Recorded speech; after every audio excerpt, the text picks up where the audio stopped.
Hello and welcome back. Today our topic is the innate immune system. As always, on the first slide, I've given you your learning objectives and the corresponding sections of your text. So as always, we start with a glimpse in history, and this is the story of Ilya Mechnikov. He was a Russian scientist, and he spent his days looking through a microscope studying starfish larvae. And so I have a picture of one down here for you. And you can see that they're transparent. And while he was viewing his starfish larvae, he saw these amoeboid-like cells, which were actually white blood cells. This is a picture of a macrophage. And when he was observing them moving around in these bodies, he just kind of thought, hey, I wonder if these cells inside of animals could ingest and destroy foreign material. So he went out to his garden, he had some rose bushes, and he got some thorns, and then he took these splinters and he shoved them underneath what he said were these beautiful starfish larvae. So he shoved them under the skin. And then he stayed up all night looking through the microscope, and what he saw indeed was that these white blood cells, which he didn't know what they were, he called them phagocytes, cells that eat, surrounded the foreign material, so surrounded the splinter. So he proposed that phagocytes destroy invading microbes, and so he went on to further study, to study water fleas, which are also transparent, and he watched the phagocytes, these white blood cells, destroying yeast cells. And so he published his results in '84, and he received a Nobel Prize in 1908 for his studies on immunity. So just to kind of give you a little background, this is going to be a 2-chapter thing. We'll carry this over into next week. And so to microbes, think about it, the human body is just one big nutrient-rich petri dish. However, the inside of our bodies are generally sterile. So blood is usually sterile. Urine is actually sterile. This is all due to the immune system. And there's 2 different branches. We study them separately, but I do want you to know that they work together. And so we separated out between what is called innate immunity and what is called adaptive immunity. The difference between the two I've summarized here for you, but innate immunity, that word innate means that you were born with it, that it is just intrinsic to you, and you inherited it from your parents, and so what you got as far as your innate immunity, meaning how well it functions, you get what you get. It's in place at birth. As opposed to the adaptive immunity, which this is the branch of your immune system that gets better over a lifetime. As you are exposed to more and more microbes and pathogens, this part of your immune system gets better.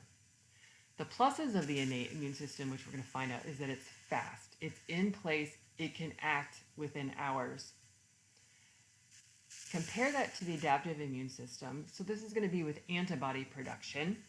And this part of the immune system is slow if your immune system has never seen that particular antigen. And so we use that term naive. So if you're naive, you don't know what you don't know. So if you've never been exposed to something, it takes you about 2 weeks to generate a good adaptive immune response. The innate immunity, its other name is the nonspecific branch of immunity. And that's because it doesn't recognize specific pathogens, but it can recognize patterns. And so it recognizes things that aren't us. We'll talk about pattern recognition receptors and what they can see. And it really just kind of classifies things like, oh, okay, yes, this is a virus. Or, okay, this is a bacterium. But it can't tell the difference between hepatitis virus, between another virus, or any other types of bacteria. As opposed to the adaptive immune system, which is incredibly specific, meaning it's going to respond to a particular antigen, so something that is foreign, and an antigen, it's got genesis on the end of it, is going to cause the adaptive immune system to make antibodies. So antibodies are the response. And these are proteins that are basically going to neutralize and target things for destruction, basically by the weapons of the innate immunity. And so we'll talk about this next week, antibodies and how they function.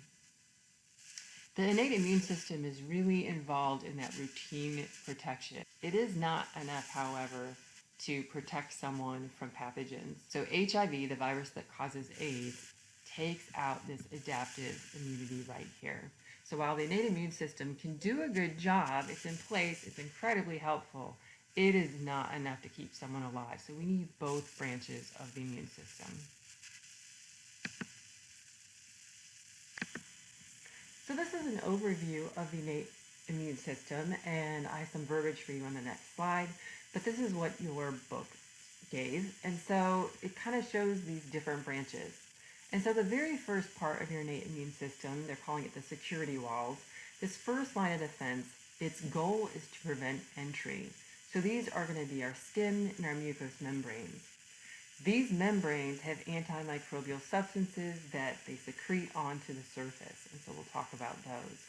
And although not technically a part of our body, so not technically a branch of the innate immune system, normal microbiota, those bacteria and yeast and other fungi that live on us at any given time without causing disease, they actually help prevent entry of harmful microbes. This next part they're calling the security cameras that detect invaders.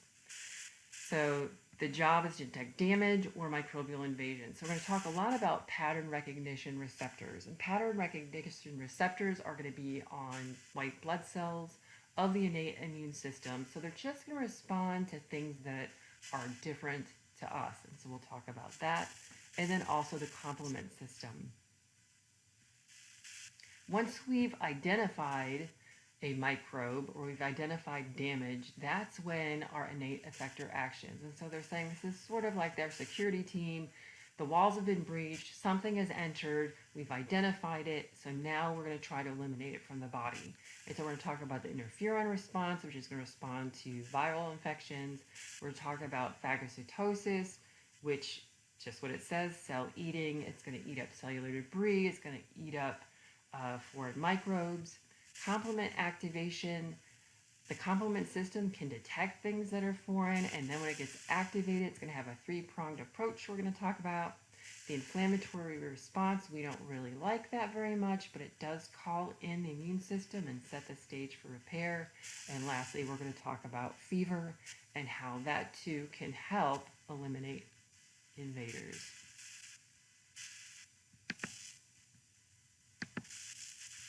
Okay, and so that's pretty much just what I said, so I'm going to leave that for you.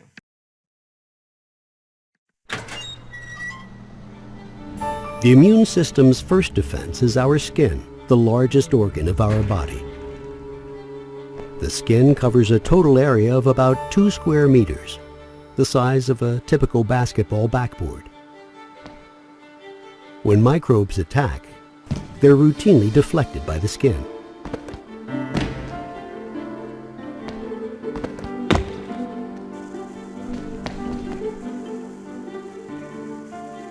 Inside our bodies, mucous membranes are slimy, warm surfaces that make up about 400 square meters, roughly the size of an entire basketball court. They're under constant attack from microbes in the air we breathe and the food we eat. They line our nose, throat, intestines, and reproductive tracts.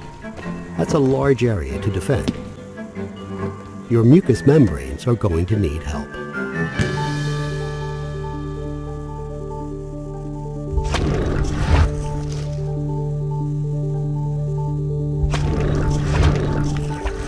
Fortunately, certain cells in your body have evolved to fend off microscopic attackers.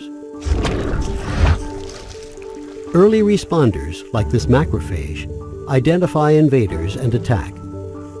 They also give off chemical signals, called cytokines, to call up reinforcements like neutrophils and natural killer cells.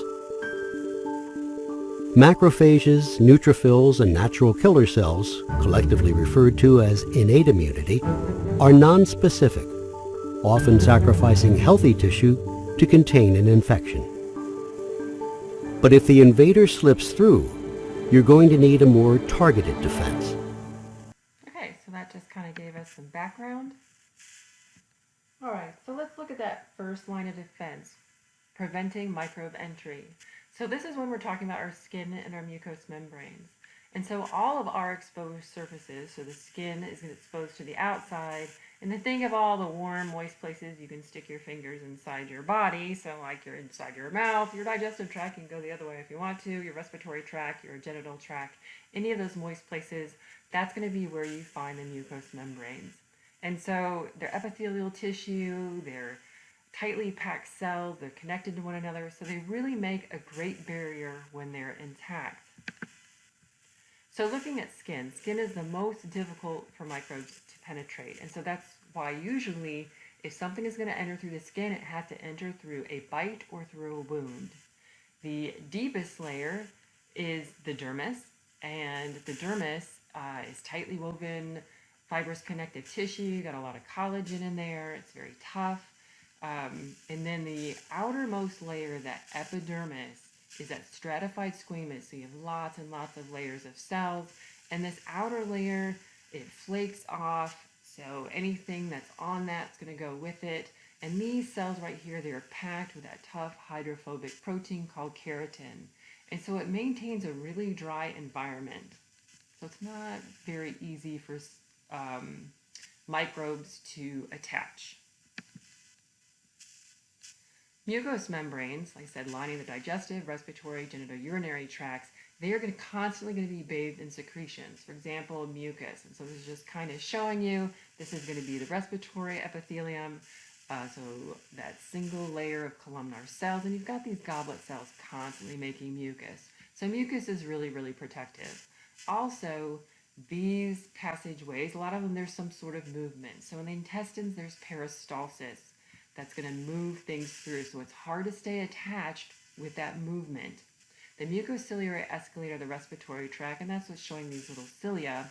So our airways, we have these cilia that they row up, and they row the mucus up, and the idea is that then we swallow it. So hopefully that nothing ever reaches our delicate respiratory membranes, but that just gives us some protection. If you think of the genitourinary tract, flushing of fluids, urine coming out the urethra, it's hard to stay attached. If you remember back from our other conversations, in order to cause disease, microbes have to attach, they have to colonize, meaning they have to avoid destruction by the immune system, and then they also have to somehow do damage. So both of those barriers, so both skin and mucous membranes, have secretions associated with them that inhibit or kill microbes. The skin is salty, it's also acidic, but the salt accumulates on skin from perspiration, and we learned that microbes, a lot of them can't grow in that hypertonic environment. Lysozyme, we know, degrades bacterial cell walls, so it degrades peptidoglycan, and you can find lysozymes in tears, saliva, and mucus. Peroxidases, together with hydrogen peroxide, are going to form these antimicrobials. And you can find peroxidases in milk, tears, saliva, other body tissues. Phagocytic cells use hydrogen peroxide to basically oxidize microorganisms, so that's pretty effective. Then there's sort of this group of peptides that they just kind of call antimicrobial peptides. There's a whole bunch of them. One of them is called defensin, so you can kind of see defense is in that word. And so defensins, the secretions of defensins is going to go up when the body's under infection. And so white blood cells make defensins, skin and mucous membranes make defensins, so that just sort of helps protect those barriers. Also, lactoferrin, so the word lactose in it, so you can think of milk. Lactoferrin is really high in colostrum and in breast milk. And then transferrin, what these two things do, they're going to bind iron. And we learned that iron was an essential nutrient for microbes. And so as we study these things, I'm also going to just try to remind you of all of those virulence factors and those things that we learned about microorganisms. And so way back when, gosh, it seems forever ago, chapter 4, we were studying bacterial nutrition. We were talking about limiting nutrients. And so many bacteria, they require iron. And so we have binding proteins, so that transferrin and the lactoferrin, that are going to bind iron on those surfaces to make sure that there isn't any iron around for the bacteria. But then we also learned that Klebsiella and Pseudomonas and other ones have these cytophores that can actually go and then get the iron and bring it back to the bacteria. We're going to talk about fever. When we have fever, that causes the liver and the spleen to sequester iron, once again trying to limit the growth of bacteria. So I'll be flashing you back to some things we've already talked about. So the normal microbiota, so these are those bacteria and microbes that live on us without causing disease. They're technically not part of us, so they're technically not part of the immune system, but they do help prevent our bodies from being invaded by harmful microbes. And so the two things that they do for us, they have competitive exclusion. They are covering binding sites. We just finished up viruses, so if there's microbes sitting on top of the surface of cells, then the viruses can't get to the binding sites. Two, they are taking up space, so they are eating up any available nutrients. And I think I brought this up before. It's way more difficult to invade a house that's occupied than to break into an empty house. They also produce toxic compounds, so compounds that are toxic to non-microflora microbes. And so your book gives you just a couple examples. So Cutibacterium, they live in hair follicles. They degrade lipids and produce fatty acids, which some microbes have a hard time growing in the presence of fatty acids. E. coli synthesizes colicins. E. coli lives in the colon, so it kind of goes together. That is a toxic compound to many bacteria. And then lactobacillus in a female vagina, they actually create lactic acid and drop that pH to about pH 4. And most microbes sort of like a neutral pH. And other things that we talked about, you know this, that anytime you disrupt the normal microbiota, the microflora, like when someone's on broad spectrum antibiotic use, we know that that can predispose that person to opportunistic infections. And we talked about Clostridium difficile, which causes that pseudomembranous colitis, so that is really bad diarrhea. And then we talked about the yeast, Candida albicans, that causes a yeast infection in women, so in the vagina. And then we also learned that these microflora actually help and train our immune system to not respond to them, to then also respond to pathogenic microbes. And I also think that they play a role in learning how to not over-respond. So they're helpful. So that's all part of that first line to prevent microbe entry. All right, so I'm going to do this with a picture, and then there's some verbiage on the next slide for you. So if you're looking at this, madly scribbling down notes, you don't need to do that. It's on the next page. So all blood cells are made in the red bone marrow. And the progenitor for all blood cells is a hematopoietic stem cell. They're capable of self-renewal, so they constantly go through mitosis. And then there's two lines of development. We have a myeloid line and we have a lymphoid line. So we're going to go over here on the myeloid line. So the cells that make up blood, we have red blood cells. Their job is to carry oxygen. We have platelets. They're involved in blood clotting, and we're really not going to talk about them very much. That's kind of it. So the white blood cells, these are going to be the cells of the immune system. And so they are going to grow and differentiate under the influence of colony stimulating factor. And so there's three groups of white blood cells. And so we're going to talk about the granulocytes, so eosinophils, basophils, and neutrophils. And then this next branch is going to come from a monocyte. We're going to have macrophages and dendritic cells. And this group of cells is just collectively called the mononuclear phagocytes. And then over here we have the lymphoid line, and so we're going to have the lymphocytes.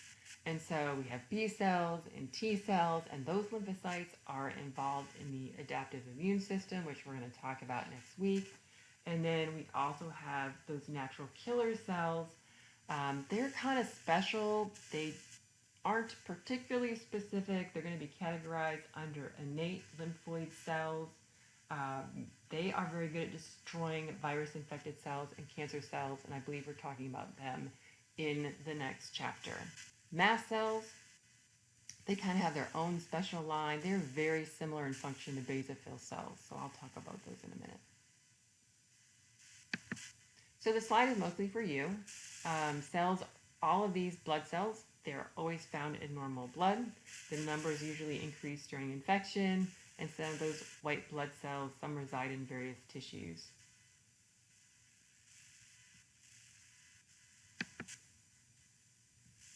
So let's take a look at the granulocytes.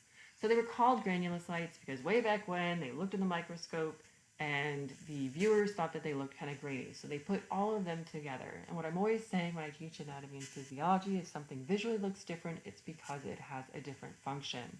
And so the names of these granulocytes are based on their staining properties. So if we look at the neutrophil accepted both acidic stain and basic stain, and so they called it a neutrophil, and so it stained purple. This is the number one white blood cell, meaning they are in the highest percentage. So they make up about 55 to 65% of the white blood cells. Those granules contain enzymes, they contain antimicrobials.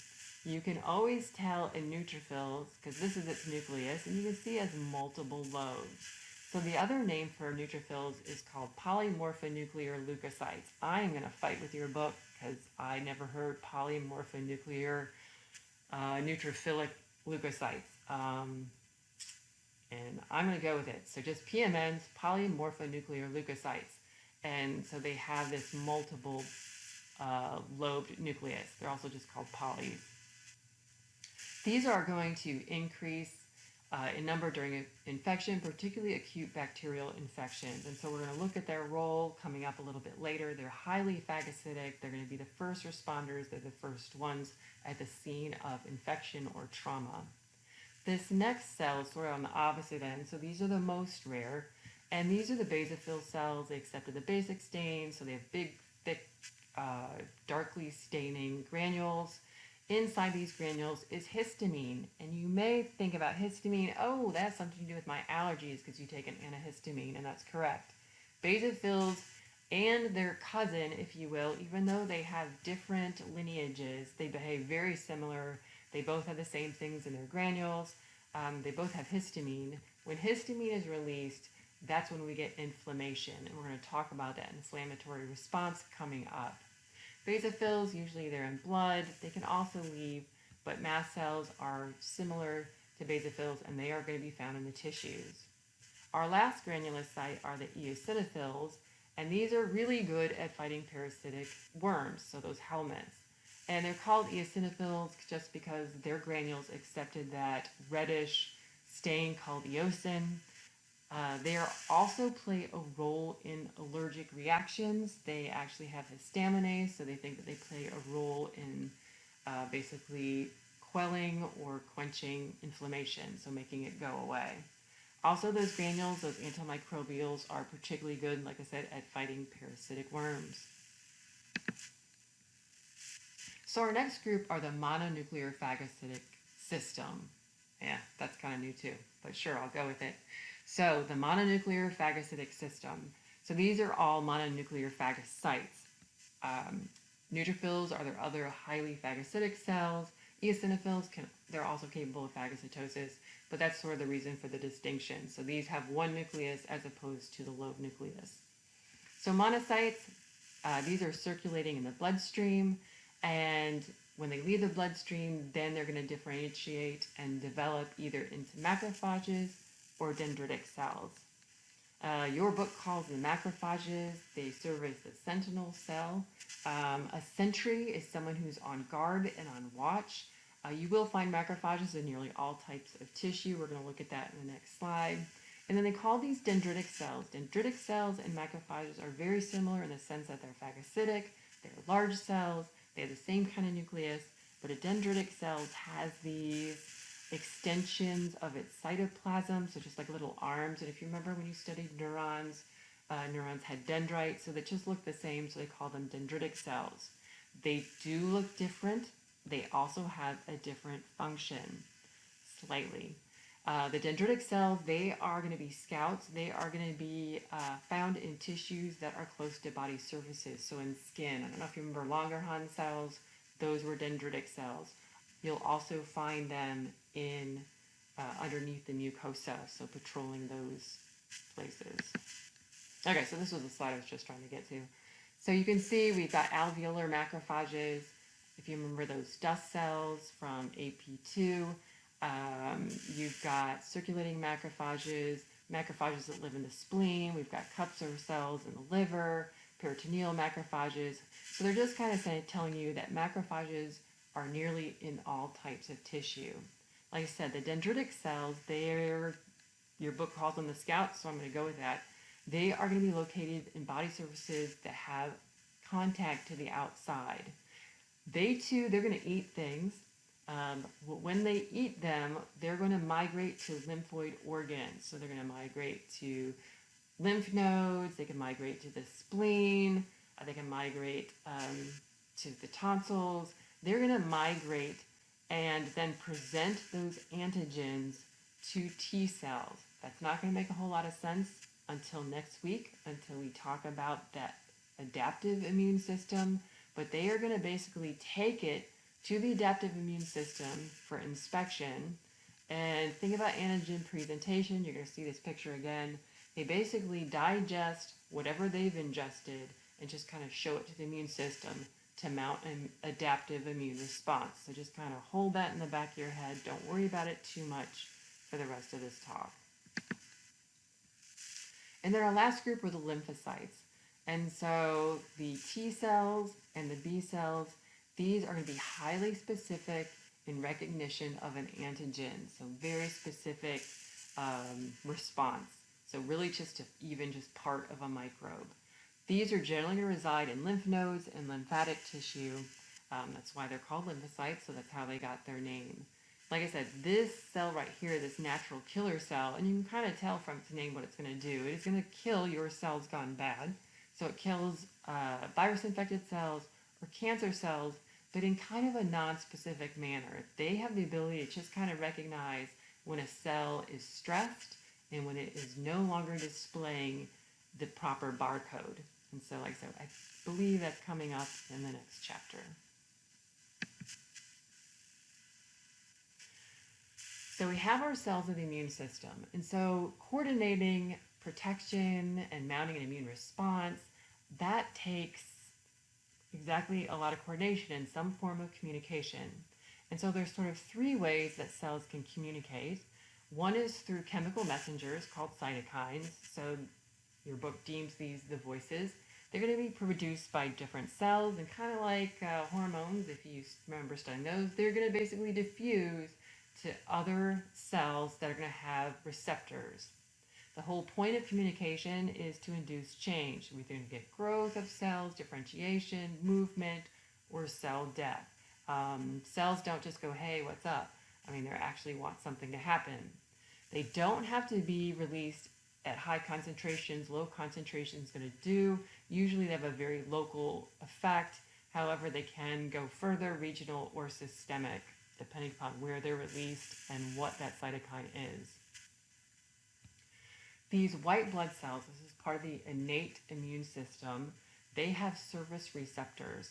And so this is going to be the eyes and the ears of a cell. And these surface receptors, usually they're going to span the membrane, and they're going to be connected from the outside to the inside. And so the surface receptors, they're going to bind to something like this particular one. This is a toll-like receptor we're going to talk about later. It binds to LPS, so from gram-negative cell walls. This one can detect lipoproteins and Staphylococcus aureus. This one can detect flagellum. Those are those subunits of flagella. And so that binding, the flagella, the lipoprotein, the LPS, those things are called ligands. And then once we have ligand binding, that's going to cause a change inside the cell. We also have something called cell adhesion molecules, and your book really just kind of throws it out there and doesn't really mention it again, but we're going to see how these cell adhesion molecules can actually bind to cells. For example, we're going to look at it with as far as neutrophils, and when there's injury or inflammation, that the walls of the vessels can put out these cell adhesion molecules to basically slow them down. So that's where they know where there's damage, where they're needed. So it's going to slow them down. They're going to stick to those cell adhesion molecules, and then they're going to leave the capillaries and go take care of business. And so I'm going to wrap it up right here, and I hope you have a fabulous day.